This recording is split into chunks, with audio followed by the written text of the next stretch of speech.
Hello and welcome to lesson 2.6, rate of change problems. So today we're going to look at some rate of change problems, specifically focusing on financial applications of differentiation and finding rates of change problems. So first of all, we have to define some terms here. So the demand function, often given by the lowercase p of x, or price function, is the price for x items being sold.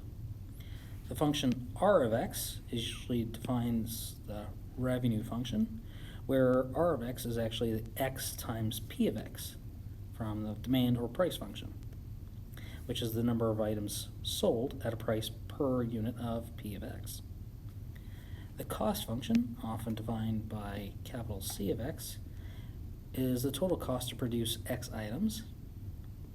And p of x, capital P of x, is usually defined as the profit function, which can be calculated by taking the revenue function minus the cost function, which is just the profit from x sale of x units of items. If you ever hear the term marginal cost, you must calculate the derivative of the cost function. So in other words, you're calculating c prime of x, or if you wish, dc of dx. Same idea for marginal revenue and marginal profit. These are the derivatives of the revenue and the profit functions respectively. So in other words, r prime of x is the marginal revenue and p prime of x is the marginal profit. Okay, so let's take a look at some situations here. So one Subway restaurant has gathered info on selling their subs in bulk to companies. The restaurant sells about 1,400 subs at about $6 per sub. Sales would decrease by 10 subs for every $0.05 increase in price. So what we're going to do is we're going to create the demand function for this situation. So first off, notice the number of subs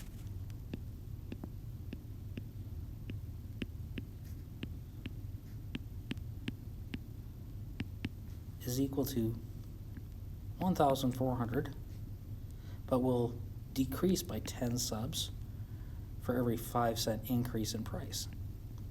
So we'll put x right here, and we'll let x represent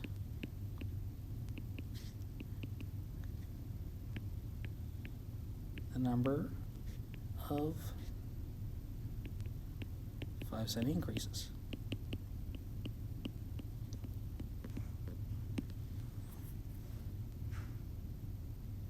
Likewise, you can see the cost per sub starts out at $6, but you add 5 cents each time for every increase in price. Well, to figure out the demand function for this item, what we're going to do is we're going to take this number of subs that we have here, and we're going to let n equal number of subs. So let n represent the number of subs.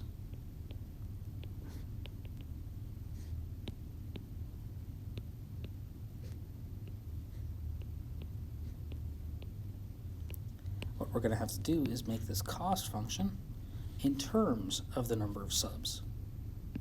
So we are going to have to solve for x from this equation right here. So we rearrange the equation.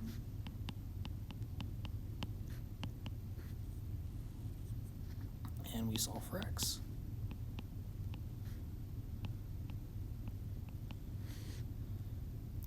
Now what you do is you put that into your cost function, which will be your now price function,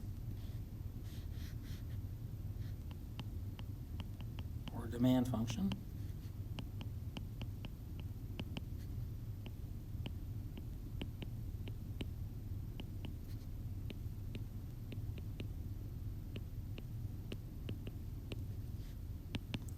then you just simplify. So I'm going to grab my calculator to simplify this.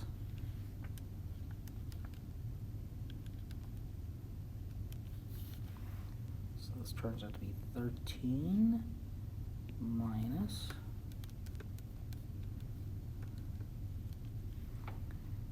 0.005 n. And there's your demand function for this problem. Okay, bakery sells fruit tarts according to the demand function p of x equals 3.6875 minus 0.00125x. Determine the revenue and marginal revenue from the monthly sale of 200 tarts. So if we want revenue,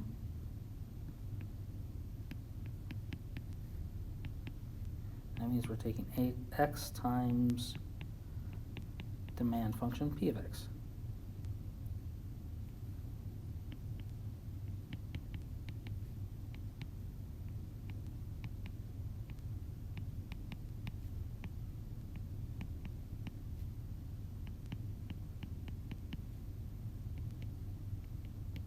So that gives me a function of 3.6875x minus 0.00125 x squared. Now we just substitute 200 in to find the revenue.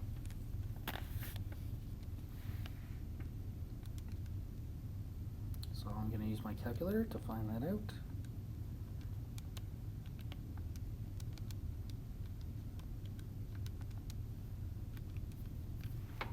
So that gives me 687.5. I'll interpret that in a moment. Now that we have r of x, we can find out the marginal revenue, r prime of x, just by finding the derivative of this function. So that's 3.6875 minus 0.0025x.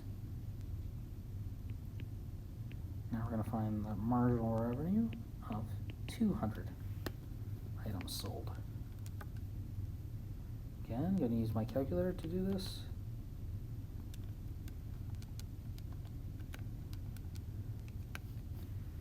And this is 3.1875. So what this means is, therefore, a revenue of $687.50 is made for 200 tarts, and the cost per tart is about $3.19 per tart at that time. So that's approximately how much each tart is costing, approximately at that 200th tart. Okay, so let's move on. If our cost function is this, we're going to determine the marginal cost of producing 200 tarts. So again, to calculate marginal cost, you find a derivative.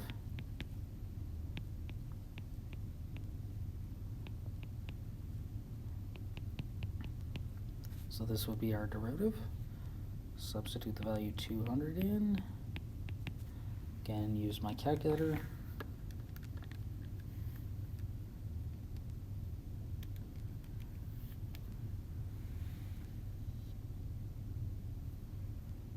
And I find the cost is about $1.48. So therefore, the cost per tart is $1.48 when 200 fruit tarts are sold.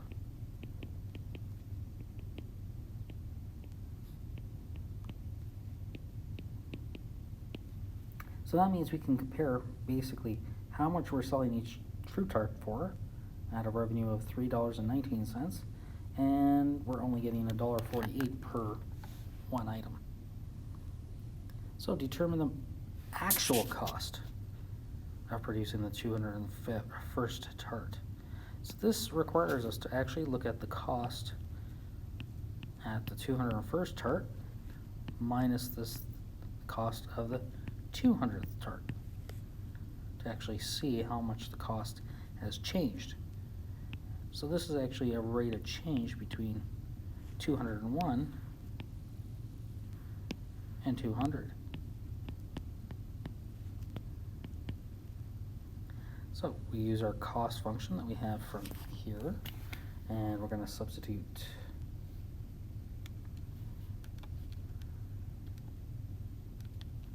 $201 in.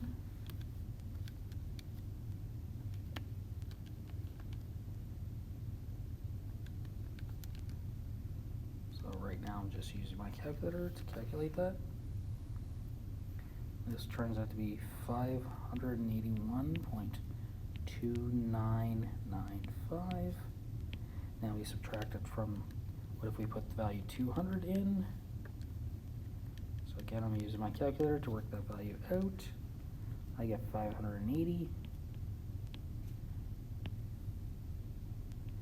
Divide this by 1.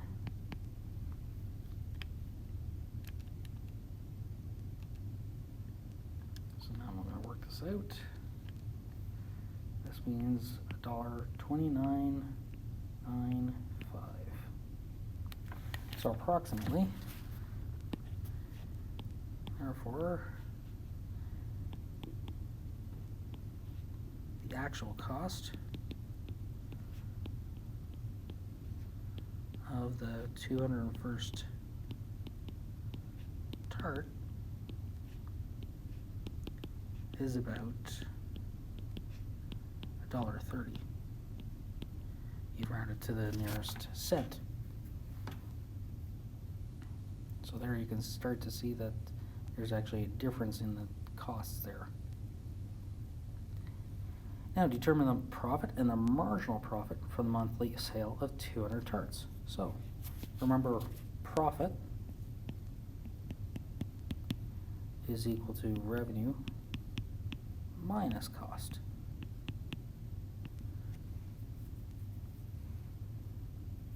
And that means the derivative of that, marginal profit, would be the derivative of R of x minus C prime of x.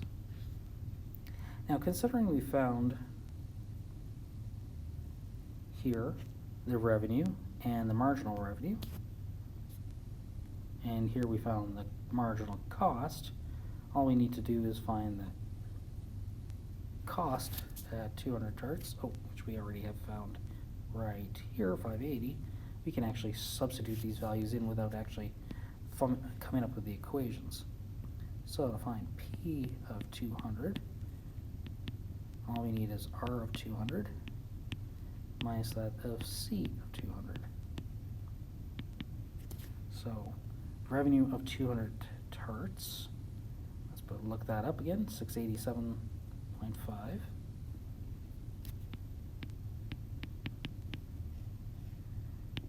And the cost for 200 tarts turns out to be 580.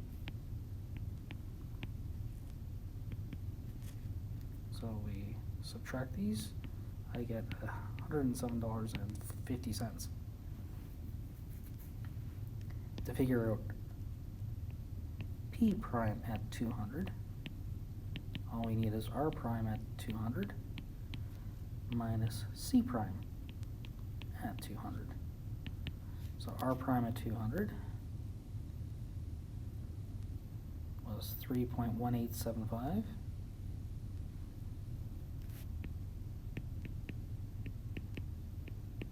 And the marginal cost at 200 we already found was 1.48.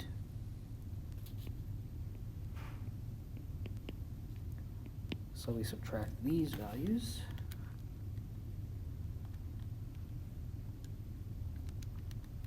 And we get 1.7075.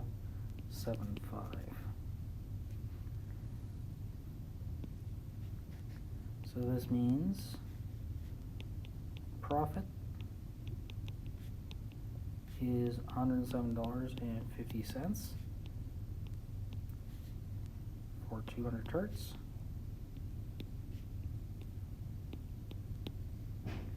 And marginal profit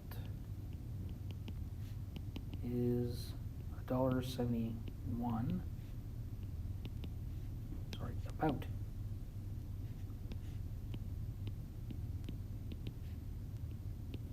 $1.71 per tart at 200 tarts.